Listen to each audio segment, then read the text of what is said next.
Hi, everyone. It's always a delight to be with you. I'm so glad you joined me today. This is day 21. We're reading the Bible through in 365 days. Today, we're reading the Book of Ruth. It's found in the Old Testament.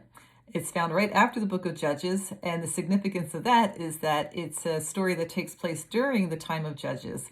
And the Book of Ruth is a sweet story that kind of takes you inside the life of a family that lived during that time and the events of their life. And it's a sweet, sweet story. Ruth is actually the great grandmother of David the king, who is in the line of Jesus. So Ruth has a significance in the history of Jesus, in the genealogy of Jesus. So we're going to start reading the Book of Ruth and find out a little bit more about this wonderful woman and her devotion to her family, to her God, and how God blessed her. Now it came to pass in the days when the judges ruled that there was a famine in the land. And a certain man of Bethlehem, Judah, went to dwell in the land of Moab, he and his wife and his 2 sons. The name of the man was Elimelech, and the name of his wife was Naomi, and the names of his 2 sons were Mahlon and Chilion. They were Ephrathites of Bethlehem, Judah. And they went to the country of Moab and remained there. Now, it's significant that they were from Judah, but they went into the country of Moab. Then Elimelech, Naomi's husband, died, and she was left with her 2 sons.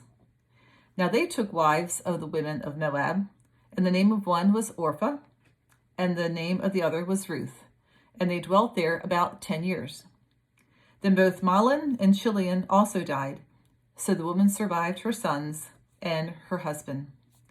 Then she arose with her daughters-in-law that she might return from the country of Moab, for she had heard in the country of Moab that the Lord had visited his people by giving them bread, so she wants to return to Judah, her hometown.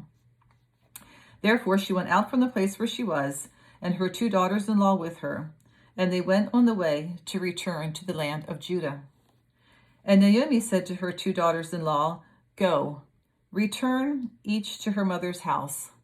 The Lord deal kindly with you, as you have dealt with the dead and with me. So her daughters-in-law were very sweet to her, but she's saying, I have nothing to offer you. Go back to your home.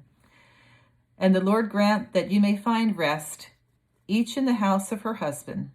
So she kissed them, and they lifted up their voices, and they wept.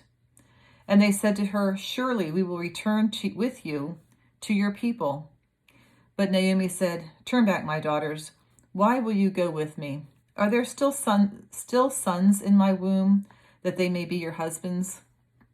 So that was the culture of the time. The culture of the day was that if a man died, that the wife would marry the brothers, but there's no brothers to be had. Turn back, my daughters, go, for I am too old to have a husband. If I should say I have hope, if I should have a husband tonight, and should also bear sons, would you wait for them till they were grown? Would you restrain yourselves from having husbands?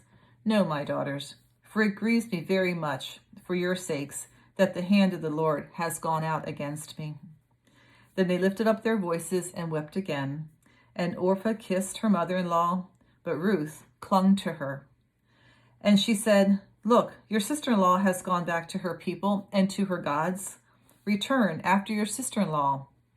But Ruth said, Entreat me not to leave you, or to turn back from following after you. For wherever you go, I will go, and wherever you lodge, I will lodge. Your people shall be my people, and your God, my God. Where you die, I will die, and there will I be buried. The Lord do so to me, and more also, if anything but death parts you and me. That's such a sweet, sweet phrase, such a sweet scripture. And there's actually a song that is often sung at weddings that reflects this kind of this verse. So that was a very strong commitment that that Ruth was making to Naomi. When she saw that she was determined to go with her, she stopped speaking to her. Now the 2 of them went until they came to Bethlehem. And it happened when they came to Bethlehem that all the city was excited because of them. And the women said, Is this Naomi? But she said to them, Do not call me Naomi. Call me Mara, for the Almighty has dealt very bitterly with me. So she's obviously very upset about what has happened to her, but it gets better. I went out full, and the Lord has brought me home again empty. Why do you call me Naomi, since the Lord has testified against me, and the Almighty has afflicted me? So Naomi returned, and Ruth the Moabitess, her daughter-in-law, with her, who returned from the country of Moab. Now they came to Bethlehem at the beginning of the barley harvest. Now that's also significant. Chapter 2.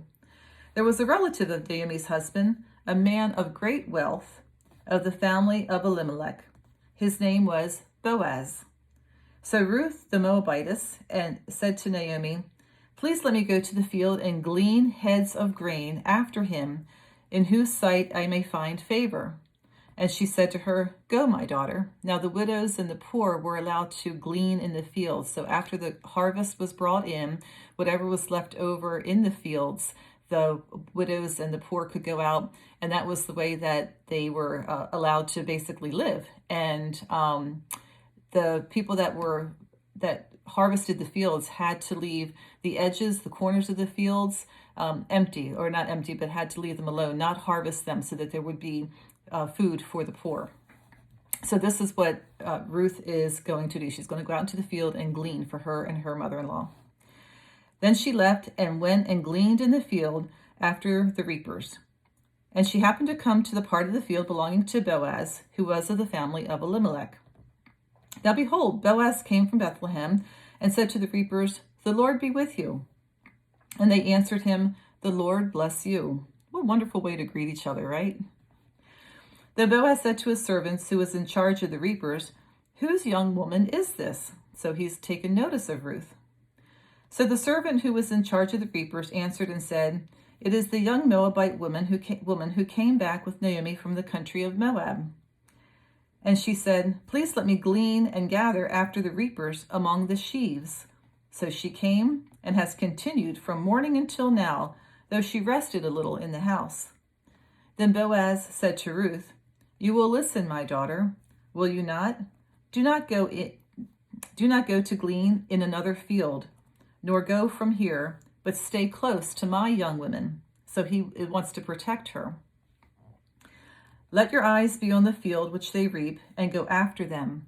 Have I not commanded the young men not to touch you? And when you are thirsty, go to the vessels and drink from what the young men have drawn." So she fell on her face, bowed down to the ground, and said to him, "Why have I found favor in your eyes, that you should take notice of me, since I am a foreigner?"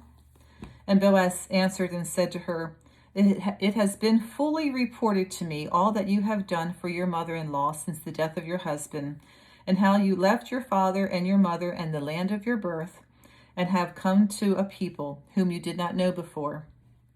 The Lord repay your work, and a full reward be given you by the Lord God of Israel, under whose wings you have come for refuge.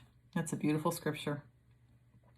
Then she said, "Let me find favor in your sight, my Lord, for you have comforted me and have spoken kindly to your maidservant, though I am not like one of your maidservants." Now Boaz said to her at mealtime, "Come here and eat of the bread, and dip your piece of bread in the vinegar." So she sat beside the reapers, and he passed parched grain to her, and she ate and was satisfied, and kept some back. And when she rose up to glean, Boaz commanded his young men, saying, "Let her glean even among the sheaves, and do not reproach her. Also, let grain from the bundles fall purposely for her. Leave it that she may glean, and do not rebuke her." I love that. He's leaving hands full on purpose for her. That's God's blessing. It's a great representation of God's blessings for us. Hands full on purpose. So she gleaned in the field until evening, and beat out what she had gleaned, and it was about an ephah of barley. Then she took it up and went into the city, and her mother-in-law saw what she had gleaned. So she brought it out and gave to her what she had kept back after she had been satisfied. And her mother-in-law said to her, where have you gleaned today, and where did you work? Blessed be the one who took notice of you." So she told her mother-in-law with whom she had worked, and said, The man's name with whom I work today is Boaz." Then Naomi said to her daughter-in-law, "Blessed be he of the Lord, who has not forsaken his kindness to the living and the dead." Now she's starting to realize that God's blessing really is upon her, and he's taking care of her. And Naomi said to her, "This man is a relation of ours, one of our close relatives." Ruth the Moabitess said, "He also said to me, 'You shall stay close to my young men until they have finished all my harvest.'" And Naomi said to Ruth, her daughter-in-law, "It is good, my daughter, that you go out with his young women, and that people do not meet you in any other field." So she stayed close by the young women of Boaz to glean until the end of the barley harvest and wheat harvest, and she dwelt with her mother-in-law. Chapter 3. Then Naomi, her mother-in-law, said to her, "My daughter, shall I not seek security for you, that it may be well with you? Now Boaz, whose young women you were with, is he not our relative? In fact, he is winnowing barley tonight at the threshing floor. Therefore wash yourself and anoint yourself and put on your best garment and go down to the threshing floor. But do not make yourself known to the man until he has finished eating and drinking. Then it shall be, when he lies down, that you shall notice the place where he lies, and you shall go in, uncover his feet, and lie down, and he will tell you what you should do." And she said to her, "All that you say to me, I will do." So she went down to the threshing floor and did according to all that her mother-in-law instructed her. And after Boaz had eaten and drunk, and his heart was cheerful, he went down to the end of the heap of grain, and she came softly, uncovered his feet, and lay down. Now it happened at midnight that the man was startled, and turned himself, and there a woman was lying at his feet. And he said, "Who are you?" So she answered, "I am Ruth, your maidservant. Take your maidservant under your wing, for you are a close relative." Then he said, "Blessed are you of the Lord, my daughter, for you have shown more kindness at the end than at the beginning, in that you did not go after the young men, whether poor or rich. And now, my daughter, do not fear. I will do for you all that you request, for all the people of my town know that you are a virtuous woman. Now it is true that I am a close relative. However, there is a relative closer than I. Stay this night, and in the morning it shall be that if he will perform the duty of a close relative for you, good, let him do it. But if he does not want to perform the duty for you, then I will perform the duty for you. As the Lord lives, lie down until morning." So she lay at his feet until morning, and she arose before one could recognize another. Then he said, "Do not let it be known that the woman came to the threshing floor." Also he said, "Bring the shawl that is on you and hold it." And when she held it, it measured 6 ephahs of barley, and laid it on her, and then she went to the city. When she came to her mother-in-law, she said, "Is that you, my daughter?" Then she told her all that the man had done for her. She said, "These 6 ephahs of barley he gave me, for he said to me, 'Do not go empty-handed to your mother-in-law.'" Then she said, "Sit still, my daughter, until you know how the matter will turn out. For the man will not rest until he has concluded the matter this day." Chapter 4. Let's see how it ends.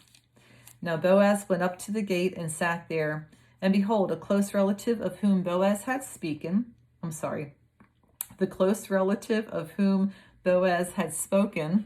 came by. So Boaz said, "Come aside, friend, sit down here." So he came and sat down. And he took 10 men of the elders of the city and said, "Sit down here." So they sat down. Then he said to the close relative, "Naomi, who has come back from the country of Moab, sold the piece of land which belonged to our brother Elimelech. I thought to inform you, saying, 'Buy it back in the presence of the inhabitants and the elders of my people. If you will redeem it, redeem it. But if you will not redeem it, then tell me, that I may know. For there is no one but you to redeem it, and I am next after you." So Boaz is a man of integrity, and he's giving the opportunity for the next in line, the next kin, to make this purchase of land, and even to take Ruth as his wife. But we're going to see if he actually does that. I am next on you. And he said, I will redeem it. Then Boaz said, on the day you buy the field from the land of Naomi, you must also buy it from Ruth the Moabitess, the wife of the dead, to perpetuate the name of the dead through his inheritance. And the close relative said, I could not redeem it for myself, lest I ruin my own inheritance. You redeem my right of redemption for yourself, for I cannot redeem it. Now this was the custom in former times in Israel concerning redeeming and exchanging, to confirm anything. One man took off his sandal and gave it to the other, and this was a confirmation in Israel. Oh, if it were only that simple today, huh? Therefore the close relative said to Boaz, buy it for yourself, and he took off his sandal. And Boaz said to the elders and all the people, you are witnesses this day that I have bought all that was Elimelech's, and all that was Chilon's and Mahlon's from the hand of Naomi. Moreover, Ruth the Moabitess, the widow of Mahlon, I have acquired as my wife, to perpetuate the name of the dead through his inheritance, that the name of the dead may not be cut off from among his brethren and from his position at the gate. You are witnesses this day. And all the people who were at the gate and the elders said, we are witnesses. The Lord make this woman who is coming to your house like Rachel and Leah, which we will read about in the Old Testament in Genesis when we get there tomorrow. Rachel and Leah, the two who built the house of Israel, and may you prosper in Ephrathah and be famous in Bethlehem.